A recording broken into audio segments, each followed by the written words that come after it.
Bismillahirrahmanirrahim. Hazihi ay al-mu'allafatul hadiratu fi zihni ay al-aqli. Nazalaha manzilatal mahsusi bijami'it tahqiqi. Fa asyara ilaiha biqaulihi hazihi. Bisalatun latifatun ay sakhiratun jaddan. Bermula ini artinya karangan yang hadir ianya karangan, dalam zihin artinya akal, mempertempatkan ianya musannif akannya. Mu'allafah hadirah fi zihin manzilatal mahsusi pada tempat yang dihisikan. Bijami'it tahqiqi dengan jami' tahqiq. Maka mengisyarah ianya musannif kepadanya. Mu'allafah hadirah fi zihin dengan katanya musannif hazihi. Itu risalah, satu risalah latifah, artinya sakhiratun jaddan, yang sangat kecil sekali. Hazihi adalah isim isyarah dan musyaru ilaihnya adalah karangan yang belum wujud tapi dia masih berada dalam pemikiran penulisnya. Ini menunjukkan bahwa penulisan risalah dimulai dengan penulisan muqaddimahnya. Karena kebiasaan para penulis ada dua macam. Ada penulis yang memulai tulisannya dengan langsung isi karangan, artinya tanpa membuat muqaddimah. Setelah karangannya selesai dibuat, baru dibuat muqaddimah. Ada juga musannif yang memulai tulisannya dengan muqaddimah. Setelah selesai muqaddimah, baru dia mulai menulis isi pembahasan daripada karangannya. Bila sang penulis ketika menulis karangannya memulai langsung dengan menulis isi karangan dan muqaddimahnya dibuat belakangan, maka hazihi yang diisyarahkan dalam muqaddimah, musyaru ilaihnya adalah hazihil mu'allafatul mawjudu. Bermula ini karangan yang sudah jadi. Bila penulisnya lebih dahulu membuat muqaddimah, setelah selesai membuat muqaddimah, baru masuk dalam penulisan isi, seperti dalam risalah ini, maka musyaru ilaih daripada hazihinya adalah al-mu'allafatul hadiratu fi zihin. Karangan yang belum jadi, tapi dia masih berada dalam pemikiran penulisnya. Penggunaan hazihi untuk musyaru ilaih al-mu'allafatul mawjudatu ini sesuai dengan penggunaan yang hakikat daripada isim isyarah. Sedangkan penggunaan hazihi untuk musyaru ilaih berupa karangan yang masih berada dalam pemikiran, ini tidak sesuai dengan penggunaan hakikat daripada isim isyarah. Karena isim isyarah itu adalah ma wudi'a li musyaru ilaihi al-mahsusi kharija. Lafaz yang ditetapkan untuk mengisyarahkan sesuatu yang bisa diindrakan dan telah wujud dalam kenyataan. Maka ketika hazihi digunakan kepada karangan yang masih berada dalam pemikiran, ini menyalahi daripada penggunaan hazihi kepada makna yang hakikatnya. Karena demikian, dalam syarah musannif menjelaskan bahwa hazihi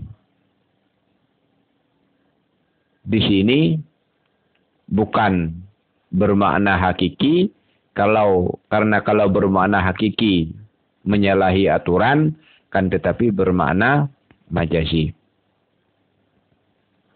Artinya telah terjadi isti'arah pada hazihi yang menunjukkan kepada mu'allafah maujudah dengan hazihi yang menunjukkan kepada mu'allafah hadirah fi zihin. Sehingga diserupakan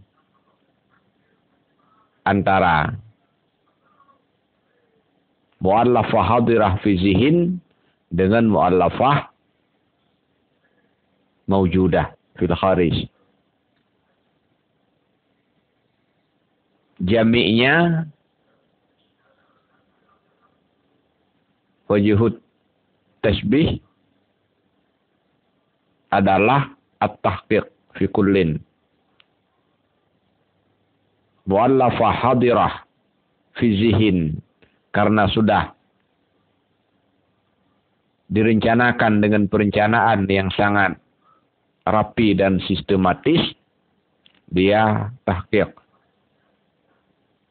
Sebagaimana mu'allafah yang maujudah fil kharij tahqiq. Jadi kedua mu'allafah tersebut sama-sama memiliki sifat tahqiq. Sehingga dipinjamkan lafaz hazihi yang secara hakikat menunjukkan kepada mu'allafah maujudah fil kharij untuk bermakna mu'allafah hadirah fi zihin. Maka pernyataan syarih nazalaha manzilatal mahsus bijam'i tahqiq ini merupakan jawaban dari pertanyaan yang timbul, kenapa hazihi digunakan untuk bermakna mu'allafah hadirah fi zihin, padahal secara hakikat tidak sah menggunakan hazihi untuk mu'allafah hadirah fi zihin, karena mu'allafah hadirah fi zihin itu belum wujud. Sementara musyaru ilaih dari isim isyarah mesti mahsus kharijan. Alasannya adalah di sini terjadi isti'arah, di sini terjadi tasybih, di sini terjadi majaz. Jami'nya sama-sama tahqiq. Fa'asyara, karena telah terjadi tasybih, telah terjadi majaz, telah terjadi isti'arah, maka musannif menggunakan hazihi untuk bermakna mu'allafah hadirah fi zihin. Fa'asyara ilaiha biqaulihi hazihi, maka mengisyarah ianya musannif kepadanya mu'allafah yang hadirah dengan katanya musannif hazihi ala wajhi isti'arah. Risalatun latifatun itu satu risalah yang latifah, artinya saghiratul jaddan, sangat kecil. Risalah yang ada dalam matan ini ukurannya sangat kecil memang. Malah setelah disyarah juga tergolong masih kecil. Fi bayanil majazi mutlakan, pada menjelaskan majaz, hal keadaan majaz itu mutlak. Wa fi bayanit tashbihi wa fi bayanil kinayati ala sabilil ikhtisari, ay ala tariqil ikhtisari, wa huwa taqlilul lafzi ma'a kasratil ma'na. Pada menyatakan majas, hal keadaan majas itu mutlak, dan pada menyatakan tasbih, dan pada menyatakan kinayah atas jalan ikhtisar. Artinya atas jalan ikhtisar. Dan bermula dianya ikhtisar itu menyedikitkan lafaz beserta banyak makna. Jadi ini merupakan sebuah risalah yang sangat kecil yang membahas tentang majas secara mutlak. Artinya ada pembahasan tentang majas akli, ada pembahasan tentang majas lugawi, dan pembagian-pembagian daripada masing-masing majas tersebut. Dan dalam risalah ini juga akan dijelaskan wa fi bayani tasbihi, dan pada menjelaskan tentang tasbih. Wa fi bayanil kinayati, dan juga akan dijelaskan tentang kinayah. Majas, tasbih, dan kinayah ini ketiganya mirip, tapi hakikat masing-masing berbeda. Penjelasannya nanti akan dapat kita lihat dalam uraian pada tempatnya masing-masing. Ala sabilil ikhtisar, risalah kecil ini dibuat ala sabilil ikhtisar, artinya ala tariqil ikhtisar, berupa mukhtasar. Wahwa taqlilul lafzi ma'a kasratil ma'na, dan bermula dianya ikhtisar itu menyedikitkan lafaz beserta banyak makna. Lafaznya sedikit, maknanya banyak. Wa ala sabilil ikhtisar, yang pertama berupa mukhtasar, yang kedua berupa mukhtasar. Ikhtisar itu sedikit lafaz banyak makna. Ikhtisar mempadakan salah satu daripada beberapa pilihan. Maka dalam risalah ini yang pertama berupa mukhtasar, lafadznya tidak banyak. Yang kedua berupa mukhtasar, artinya dari beberapa pilihan ini hanya dipadakan nanti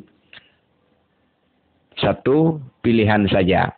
Ala ba'dil aqsam, atas sebahagian pembahagian. Ini ada beberapa pembahagian, maka diambil satu. Tidak dibahas semuanya. Wa ala mazhabil qaumi, dan atas mazhab qaum. Kita tahu pembahasan tentang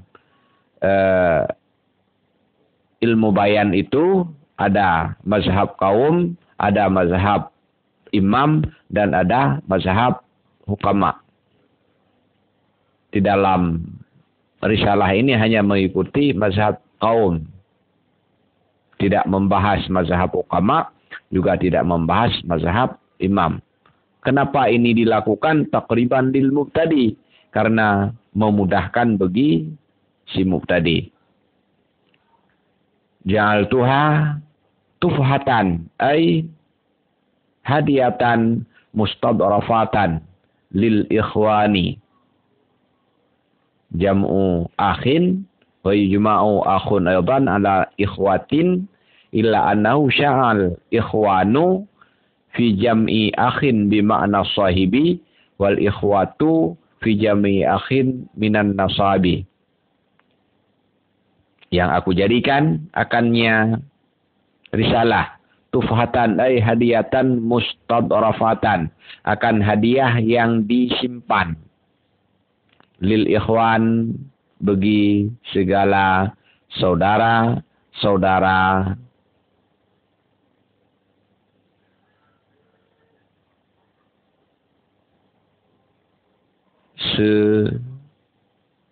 seperjuangan, saudara-saudara sekelompok, saudara-saudara yang segolongan. Bermula dianya ikhwan itu jamu akhin. Akhun, akhain, ikhwan. Wa yujma'u akhun aydan ala ikhwatin, dan dijamakkan akan akhun pula atas ikhwah. Artinya ada dua bentuk daripada mufrad akhun. Akhun ada yang bentuk jamaknya ikhwan seperti di sini, dan juga ada akhun yang bentuk jamaknya ikhwah. Illa annahu sya'al ikhwanu, kecuali bahwa sungguhnya halwasya'an populerlah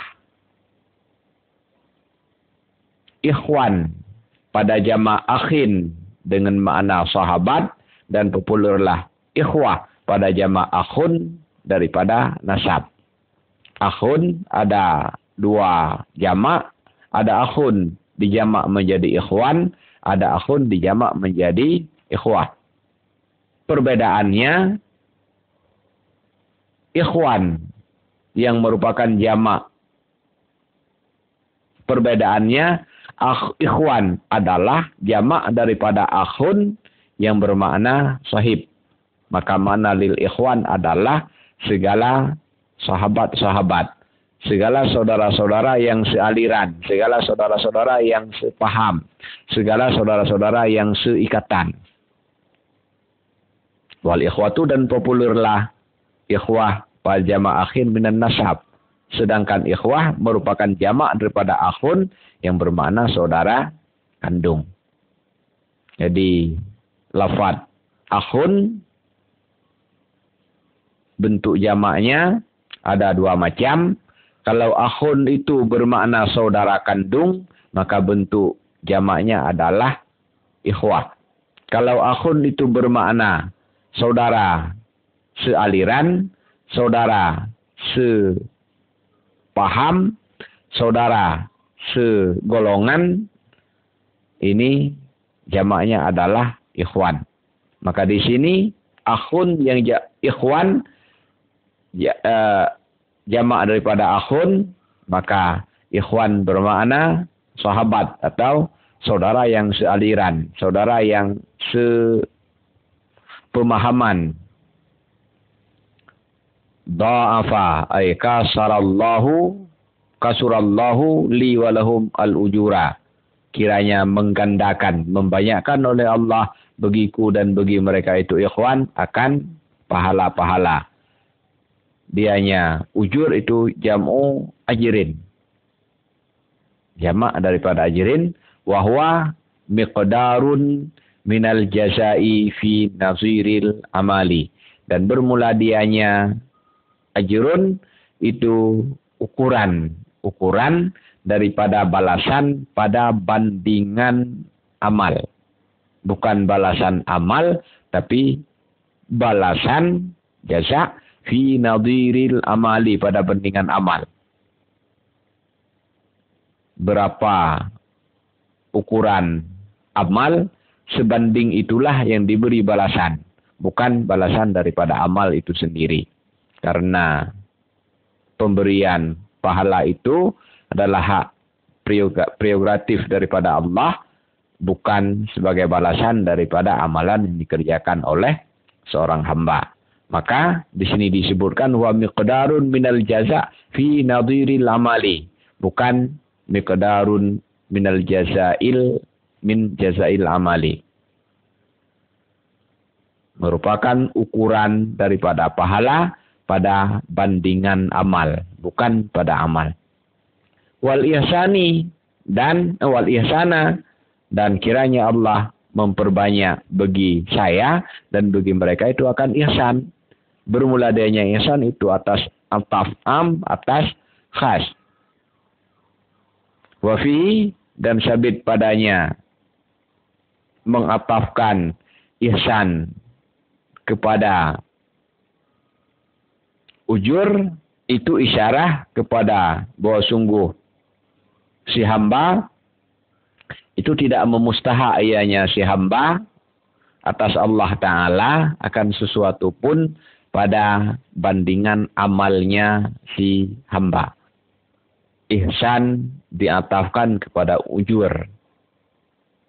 Ataf, ihsan kepada ujur ini merupakan ataf am atas khas. Ihsannya am, ujurnya khusus. Adanya ataf ihsan kepada ujur ini mengisyarahkan bahwa hamba itu tidak berhak atas Allah Ta'ala balasan apapun pada bandingan amal yang ia kerjakan. Atau dengan bahasa lain, Allah tidak wajib memberi pahala terhadap amalan yang dikerjakan oleh seorang hamba.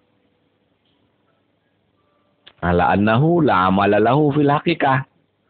Lebih-lebih lagi berdasarkan atas pendapat bahwa sungguhnya si hamba, bahwa sungguhnya halwasaan la amala lahu fil haqiqah, tiada jenis amal baginya si hamba pada hakikat. Dalilnya wallahu khalaqakum wa ma ta'malun. Dan bermula Allah itu yang menciptakan, dia Allah akan kamu dan akan barang yang kamu kerjakan.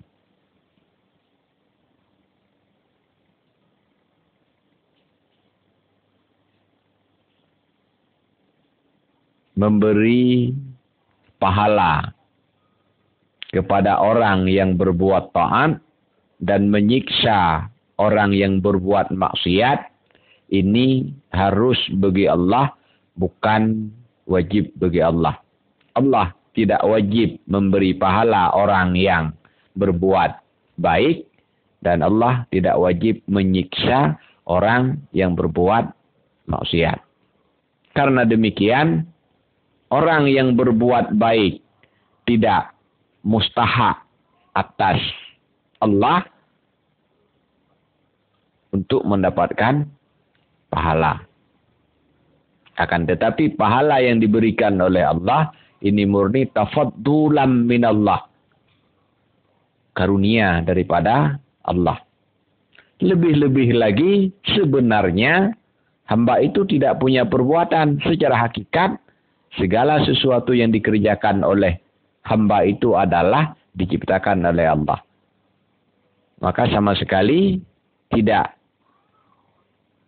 masuk akal kalau Allah itu wajib memberikan balasan kepada si hamba. Dalam Al-Quran Allah berfirman, wallahu khalaqakum wa ma ta'malun. Dan bermula Allah itu menciptakan, dia Allah akan kamu dan akan apa yang kamu kerjakan. Jadi semua perbuatan makhluk itu diciptakan oleh Allah. Karena itu diciptakan oleh Allah, bukan diciptakan oleh makhluk itu sendiri, bukan diciptakan oleh hamba itu sendiri, maka dia tidak mungkin berhak untuk mendapatkan pahala. Karena itu bukan perbuatan dia. Tidak mungkin Allah wajib memberi pahala, karena itu bukan perbuatan dia. Dia tidak punya perbuatan. Semua perbuatan makhluk itu diciptakan oleh Allah. Walau sulima lam ya'ud alaihi ta'ala minhu naf'un. Ta'ala Allahu an zalika 'uluwan kabira. Fa kaifa yasihul qawlu biwujubi sholahil ladzi minhul ajru. Dan seandainya dan jikalau diterima akan dianya pendapat yang menyatakan makhluk itu ada perbuatan, juga tidak mungkin Allah wajib memberikan balasan kepada hamba tersebut. Kenapa? Lam ya'ud alaihi ta'ala, karena kebaikan, ibadah, apapun yang dilakukan oleh seorang hamba tidak kembali manfaatnya kepada Allah. Sehingga Allah wajib memberikan balasan. Ta'alallahu an zalika 'uluwan kabira. Maha sucilah Allah daripada demikian akan sebagai, maha tinggilah Allah daripada demikian akan sebagai tinggi yang besar. Fa kaifa yasihul qawlu. Ini kaifanya istifham ingkari, maka maknanya tidak mungkin benar, tidak. Maka bagaimana sahlah qaul dengan wajib salah allazi yang bagian daripadanya salah itu memberi pahala. Tidak mungkin Allah wajib berbuat salah dan islah kepada makhluk sebagaimana pendapat orang Mu'tazilah. Tidak mungkin Allah wajib berbuat salah dan islah kepada makhluk. Yang sebahagian daripada salah itu adalah memberi pahala. Tidak mungkin Allah wajib memberi pahala kepada makhluk sebagaimana pendapat orang-orang Mu'tazilah. Dalam akidah Ahlu Sunnah wal Jamaah, Allah tidak wajib memberi pahala kepada orang yang berbuat taat, dan Allah tidak wajib menyiksa orang yang berbuat maksiat. Akan tetapi kedua hal tersebut adalah harus bagi Allah, bukan wajib. Wallahu a'lam bishawab. Walhamdulillahi rabbil alamin.